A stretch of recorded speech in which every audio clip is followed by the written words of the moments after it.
Today's video is for absolute beginners, people who want to invest in the stock market but have zero experience. If you've ever said, I don't know where to start, what if I lose money and I don't know what to buy, then this video is for you.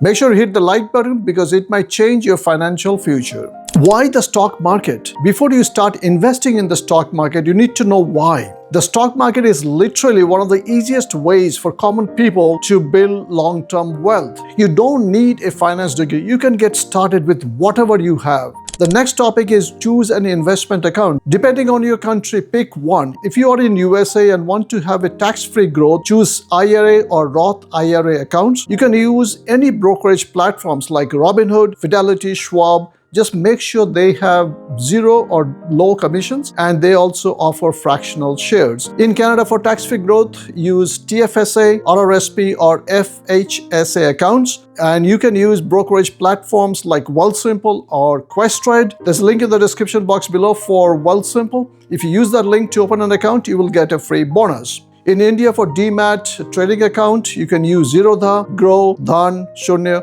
and there are many other options available. The next topic is what should beginners invest in? This is where most people panic, but investing doesn't have to be complicated. Because you have zero experience and you plan to invest in the stock market, that means you have confidence in the broader stock market index of your country. So for USA, just focus on SP500 index. It's basically a list of 500 top companies in US like Apple, Microsoft, Meta, Netflix, Amazon, and many others. For Canada, focus on TSX60 index. That includes 60 top companies in Canada: Royal Bank, CIBC, TD, Bank of Nova Scotia, Bank of Montreal. It includes Enbridge, it includes Canadian Pacific, and many others. For India, focus on NIFTY50. That includes 50 largest companies in India like Reliance, TCS, Infosys, and many others. Why these indexes? Because they are diversified, they have low risk, they have very good returns, and they require zero stock picking skills. You can get started with these indexes, and as you get more proficient, you educate yourself, you learn other stock market investing strategies, then you can diversify. But you cannot buy and sell these indexes directly. Use exchange traded funds or ETFs. It's like a share that's traded on the stock exchange, and use them to get involved in these indexes. And I'm going to talk about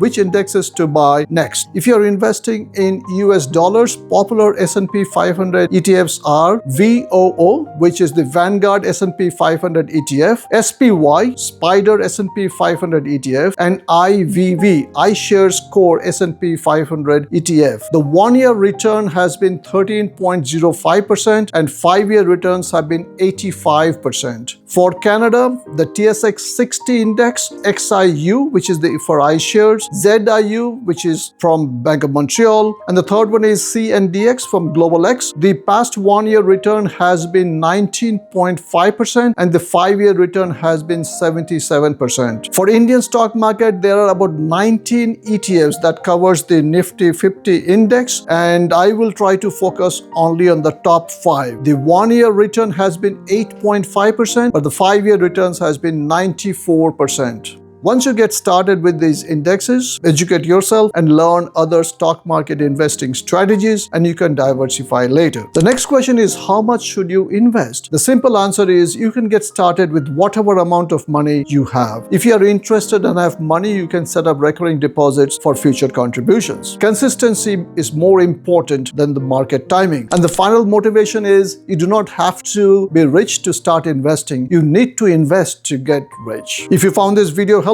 give it a like and press the bell icon so you're notified whenever I upload new videos. Thank you very much for watching. This is David Das from Think and Retire signing off.